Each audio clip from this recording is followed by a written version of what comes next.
दोस्तों नमस्कार। चर्चा का विषय में आप सभी का मैं विश्वपति स्वागत करता हूं। कांग्रेस जब जब इस देश की सत्ता में रही है या रहेगी, तब तब वो सब कुछ हो सकता है जिसकी आप उम्मीद भी नहीं कर सकते। क्या आप उम्मीद कर सकते हो कि भारत के गणतंत्र दिवस के अवसर पर दुश्मन देश के किसी व्यक्ति को भारत के गणतंत्र दिवस परेड का मुख्य अतिथि बनाया जाए, गणतंत्र दिवस उत्सव का मुख्य अतिथि बनाया जाए? लेकिन ऐसा हुआ, और 2 बार हुआ, और दोनों बार कांग्रेस पार्टी के कार्यकाल में हुआ। एक बार 1955 में हुआ, जब भारत अपना 5वां गणतंत्र दिवस मना रहा था, और उस समय जवाहरलाल नेहरू भारत के प्रधानमंत्री थे। और दूसरी बार 1965 में हुआ, जब लाल बहादुर शास्त्री भारत के प्रधानमंत्री थे। 1955 में जब भारत अपना 5वां गणतंत्र दिवस मना रहा था, उस वक्त तक विभाजन की यादें पूरी तरह ताजा थी, और सबको पता है कि विभाजन के समय किस तरीके से कत्लेआम हुआ था। और यह कत्लेआम लगभग एक तरफा था, हिंदू समुदाय का हुआ था। पाकिस्तान के अंदर जो हिंदू थे वो भी मारे गए थे, और भारत में भी कलकत्ता वगैरह बहुत सारी जगह थी जहां बड़े पैमाने पर हिंदुओं का कत्लेआम हुआ था। भारत के विभाजन की बुनियाद ही 2 चीजों पर थी। धर्म की बुनियाद थी, जिसे कांग्रेस ने स्वीकार किया था और मुस्लिम लीग ने भी स्वीकार किया था, और एक नफरत की बुनियाद थी, क्योंकि पाकिस्तान के चाहने वाले जितने भी लोग थे वो भारत से नफरत करते थे। लेकिन भारत के अंदर कांग्रेस पार्टी आज से नहीं, ऐसा नहीं कि अभी सोनिया गांधी के कार्यकाल में या राहुल गांधी के कार्यकाल में कांग्रेस पार्टी को पाकिस्तान से बहुत प्रेम हो गया है। अभी भी आपने कुछ दिनों पहले बयान सुना होगा, कांग्रेस के थिंक टैंक के सदस्य मणिशंकर अय्यर ने ऑपरेशन सिंदूर को जारी रखने की आलोचना करी थी, और मांग करी थी कि ऑपरेशन सिंदूर को बंद घोषित किया जाए। यही नहीं, जब भारत ने सिंधु नहर टीटी को रद्द करने की घोषणा करी थी, तब भी मणिशंकर अय्यर ने इस बात पर ऐतराज जताया था और कहा था कि 1971 के युद्ध के समय में भी ये संधि रद्द नहीं करी गई थी। ये भारत का पूरी तरीके से एक तरफा और अन्यायपूर्ण कदम है। खैर, अकेले चलता हूं आपको 1955 तक। उस वक्त तक लोगों के दिलों में आक्रोश था, एक गुस्सा था। 26 जनवरी 1955 को जब भारत अपना 5वां गणतंत्र दिवस मना रहा था, दुनिया में बहुत सारे देश थे जिनसे किसी राष्ट्राध्यक्ष को या किसी और व्यक्ति को भारत में बुलाकर हमारे गणतंत्र दिवस का मुख्य अतिथि बनाया जा सकता था। लेकिन जवाहरलाल नेहरू ने तय किया कि वो मुख्य अतिथि पाकिस्तान के तीसरे गवर्नर जनरल को बनाएंगे। तीसरे गवर्नर जनरल थे, और इनका नाम था सर गुलाम मोहम्मद मलिक।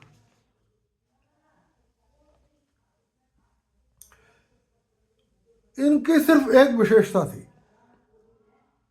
कि इन्होंने अलीगढ़ मुस्लिम यूनिवर्सिटी से पढ़ाई करी थी, चार्टर्ड अकाउंटेंट थे।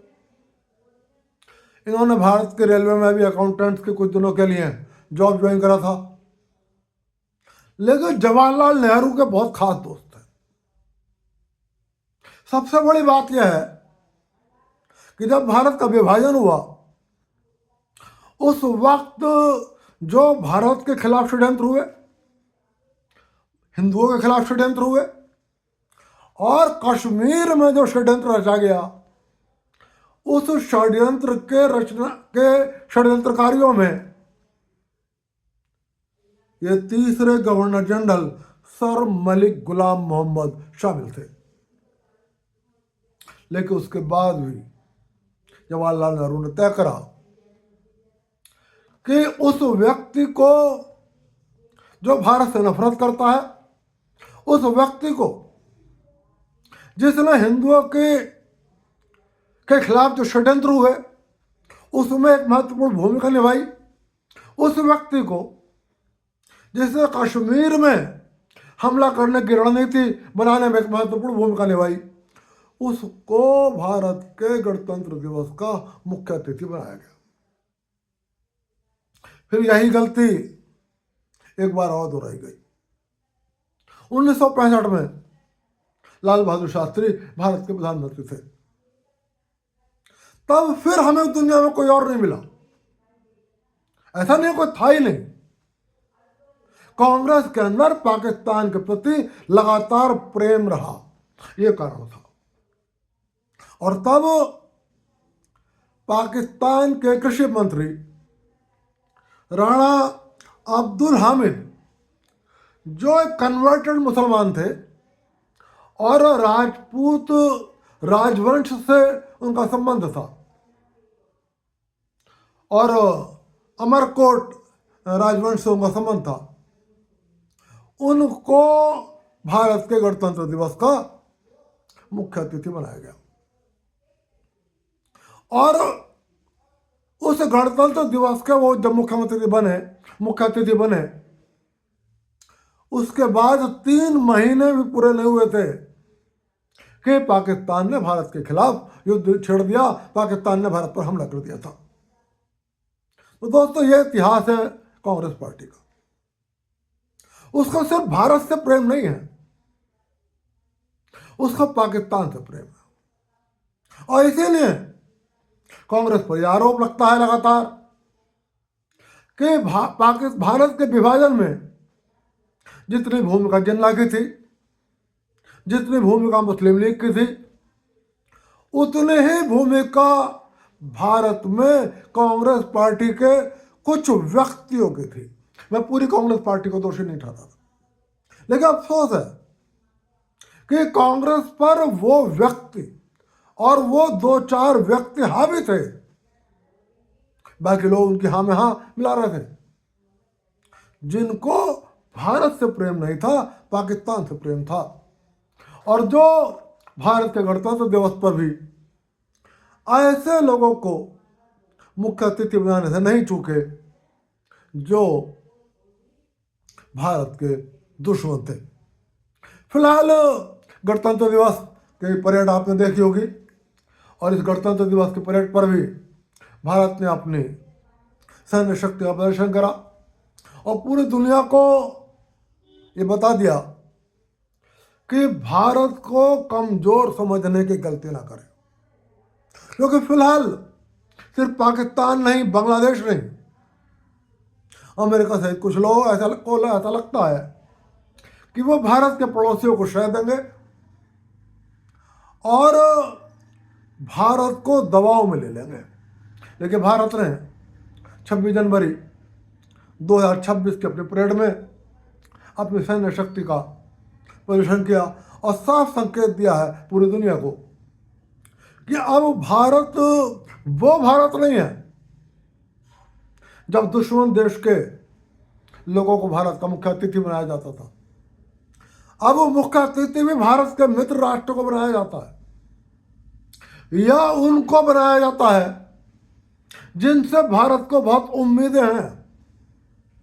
और भारत आर्थिक रूप से, सैन्य रूप से और राजनीतिक रूप से अब वो बहुत सक्षम हो गया है। दोस्तों, फिलहाल उत्तर प्रदेश में अभिमुक्तेश्वरानंद को लेकर विवाद जारी है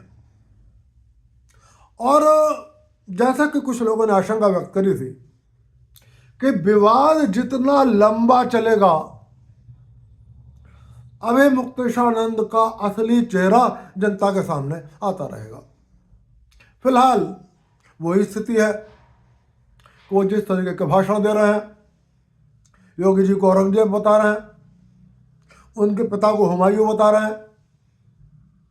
पूरे देश भर से वो चेहरे जो हिंदुत्व के खिलाफ जाने जाते हैं, जो हिंदुओं की एकता के खिलाफ है, हिंदुओं को जाति में बांटने की राजनीति करते हैं, वो सब प्रयागराज आ रहे हैं और अभी मुक्तेशानंद को समर्थन दे रहे हैं।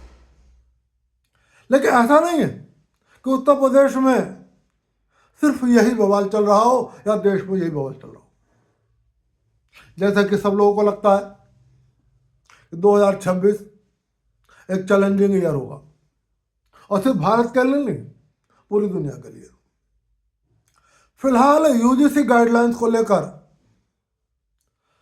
उत्तर प्रदेश सहित सारे नॉर्थ इंडिया में बवाल मचा हुआ है। और यूजीसी गाइडलाइन कितनी महत्वपूर्ण है और कितनी महत्वपूर्ण नहीं है, इस पर मैं आज चर्चा नहीं कर रहा हूँ।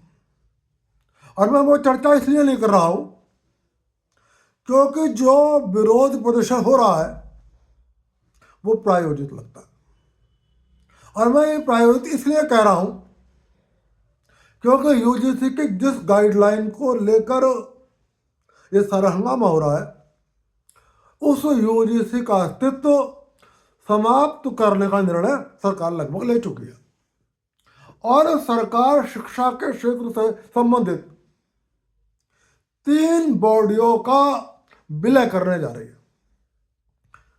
अगले कुछ महीनों में उम्मीद है कि सरकार इस निर्णय को अमली जामा पहना देगी। एक नई बॉडी गठन में आ जाएगी जो शिक्षा के क्षेत्र को नियामक के रूप में काम करेगी। स्वाभाविक है कि जब नई बॉडी आ जाएगी वो अपने नए रूल्स रेगुलेशन बनाएगी और यूजीसी की ये जो गाइडलाइन है ये निष्प्रभावी हो जाएगी। जो हिंदुओं की एकता को तोड़ना चाहते हैं, जो हिंदुओं की एकता से चिंतित हैं, वो इस तथ्य से वाकिफ है कि यूजीसी का अपना अस्तित्व बस समाप्त होने वाला है, क्योंकि सरकार इस बॉडी को समाप्त करने जा रही है। उस परिस्थिति में यह यूजीसी की गाइडलाइन जिस समिति ने बनाया है, हालांकि उस समिति में कांग्रेस पार्टी के भी लोग थे और भाजपा के भी लोग थे, लेकिन उसकी अध्यक्षता कांग्रेस पार्टी के एक दिग्गज नेता और मध्य प्रदेश के पूर्व मुख्यमंत्री दिग्विजय सिंह कर रहे थे। तो जो ताकतें हिंदू एकता के विरोधी हैं, उनको मालूम है कि कुछ दिनों में यूजीसी समाप्त हो जाएगा तो ये गाइडलाइन समाप्त हो जाएगी, तो उनके हाथ से हिंदुओं में विभाजन पैदा करने का मौका चूक जाएगा। इसलिए वो ये तो बता रहे हैं कि गाइडलाइन ये है और उसका नुकसान बता रहा है। फिलहाल वो नुकसान भी कितने महत्वपूर्ण है और कितने महत्वपूर्ण नहीं है, यह भी चर्चा का विषय है। लेकिन वो इस बात को छिपा रहे हैं कि इस गाइडलाइन का कोई महत्व इसलिए नहीं है क्योंकि यूजीसी का अस्तित्व समाप्त होने जा रहा है और एक नया नियामक, तीनों बॉडियों को मिलाकर एक नया नियामक सरकार अस्तित्व में लाने जा रही है और जो अपने नए प्रावधान करेगी। फिर जब वो नए प्रावधान करेगी तब वो प्रावधान क्या होंगे और क्या नहीं होंगे वो उस वक्त चर्चा का विषय होगा, उस समय उस पर चर्चा होगी। फिलहाल 2026 में कई राज्यों में चुनाव है और जब चुनाव होते हैं तो नेता नए शगुफे छोड़ते हैं और इसमें कोई अपवाद नहीं होता। ऐसा नहीं है कि साहब भाजपा विरोधी ही शगुफे छोड़ते हो। शगुफे चाहे वो भाजपा हो, चाहे कांग्रेस हो, चाहे सपा हो या बसपा हो, राजद हो, सब छोड़ते हैं। फिलहाल जो शगुफा छूटा है वो तमिलनाडु में छूटा है। आपको बहुत लंबे समय से पता होगा, तमिलनाडु में जब चुनाव होते हैं कभी वहाँ पर हिंदी का विरोध पैदा करके वहाँ की भावनाओं को उकसाया जाता है, कभी संबंधित राज्यों से पानी के विभाजन को लेकर टकराव पैदा किया जाता है, तो कभी नॉर्थ इंडिया बनाम साउथ इंडिया का झगड़ा पैदा करके लोगों की भावनाओं को उकसाया जाता है। फिलहाल 2026 में तमिलनाडु विधानसभा का चुनाव होगा। स्वाभाविक है कि भावनाएं उकसाने का भरपूर प्रयास होगा और उसी कड़ी में तमिलनाडु के मुख्यमंत्री स्टालिन ने कहा है कि तमिलनाडु में हिंदी का कोई स्थान नहीं है और वो तमिलनाडु में किसी भी कीमत पर हिंदी को स्वीकार नहीं करेंगे, हिंदी को नहीं पनपने देंगे। हालांकि चूंकि द्रमुक डीएमके इंडी गठबंधन का हिस्सा है और इंडी गठबंधन में कांग्रेस पार्टी भी है, समाजवादी पार्टी भी है, बिहार के राष्ट्रीय जनता दल भी है, उद्धव ठाकरे की शिवसेना भी है, तो निश्चित रूप से लोगों को इन दलों से भी प्रतिक्रिया मांगनी चाहिए कि क्या इंडी गठबंधन की एक सहयोगी डीएमके, उसका मुख्यमंत्री स्टालिन कह रहा है कि हिंदी को हम तमिलनाडु में स्वीकार नहीं करेंगे, नहीं पनपने देंगे, हिंदी का तमिलनाडु में कोई स्थान नहीं है। क्या राहुल गांधी, क्या अखिलेश यादव, क्या लालू यादव और क्या उद्धव ठाकरे जैसे लोग स्टालिन के स्टैंड का समर्थन करते हैं? दोस्तों, फिलहाल 7 फरवरी से T20 वर्ल्ड कप क्रिकेट प्रतियोगिता शुरू होने जा रही है, लेकिन राजनीति के भंवर में फंस गई है। अभी तक तो बांग्लादेश ने बायकॉट किया। बांग्लादेश ने जब आईपीएल में उनके खिलाड़ी को बाहर कर दिया गया, बांग्लादेश ने उसको प्रेस्टीज इशू बनाया और आईपीएल से बाहर जाने के रास्ते ढूंढे और इसीलिए अंतिम समय पर उन्होंने भारत के आईसीसी और भारत के क्रिकेट कंट्रोल बोर्ड से कहा कि वो सुरक्षा के कारणों से भारत के अंदर अपने मैच खेलने के लिए अपनी टीम को नहीं भेज सकते। सबको पता है सुरक्षा कोई इशू नहीं था, इशू था बांग्लादेश की आंतरिक राजनीति। बहुत अच्छा हुआ, आईसीसी ने जांच कराई और साफ कर दिया कि बांग्लादेश के इस अपील को स्वीकार नहीं करा जा सकता। बांग्लादेश फिलहाल वो बाहर हो गया, उसको समय दिया गया, यदि आपको निर्णय बदलना है तो समय बदल दो, अन्यथा हम एक नई टीम को शामिल कर लेंगे। और बांग्लादेश ने अपना निर्णय नहीं बदला, स्कॉटलैंड को शामिल कर लिया गया। लेकिन अब फिलहाल जैसे कि सबको पता है कि इस वक्त बांग्लादेश और पाकिस्तान एक प्लेटफॉर्म पर है। बांग्लादेश पाकिस्तान के ऊपर दबाव डाल रहा है कि T20 वर्ल्ड कप प्रतियोगिता का क्रेज खत्म करने के लिए आप भी इसका बायकॉट करो। इसलिए खबर यह है कि पाकिस्तानी क्रिकेट कंट्रोल बोर्ड के अध्यक्ष मोहसिन नकवी ने पाकिस्तान के प्रधानमंत्री शहबाज शरीफ से मुलाकात करी है और उनसे इस बारे में उनकी राय जानी है कि क्या पाकिस्तानी क्रिकेट कंट्रोल बोर्ड भी बांग्लादेश की राह पर चलते हुए T20 वर्ल्ड कप से बाहर हो जाए। क्या कहा शहबाज शरीफ ने, इसके बारे में तो कोई जानकारी नहीं है, लेकिन फिलहाल बैठक के बाद मोहसिन नकवी ने इतना जरूर कहा कि पाकिस्तान सरकार का जो भी निर्णय होगा वो हमें स्वीकार है। मतलब यदि पाकिस्तान सरकार राजनीतिक स्तर पर यह फैसला करती है कि उसकी टीम भी T20 वर्ल्ड कप में नहीं खेलेगी, तो इसका मतलब यह है कि बांग्लादेश की तरह पाकिस्तान भी प्रतियोगिता से बाहर चला जाएगा। और यदि पाकिस्तान सरकार ऐसा फैसला नहीं करती है तो पाकिस्तान खेलेगा। लेकिन हाँ, ये निश्चित है कि यदि बांग्लादेश के बाद पाकिस्तान भी वर्ल्ड कप से बाहर जाता है तो विश्व कप के क्रेज पर और उसकी कुछ प्रसारण संबंधित वित्तीय स्थिति पर तो प्रभाव पड़ेगा। हाँ, ये कितना पड़ेगा ये अभी बात की बात है, इसका आकलन अभी किसी ने नहीं किया है।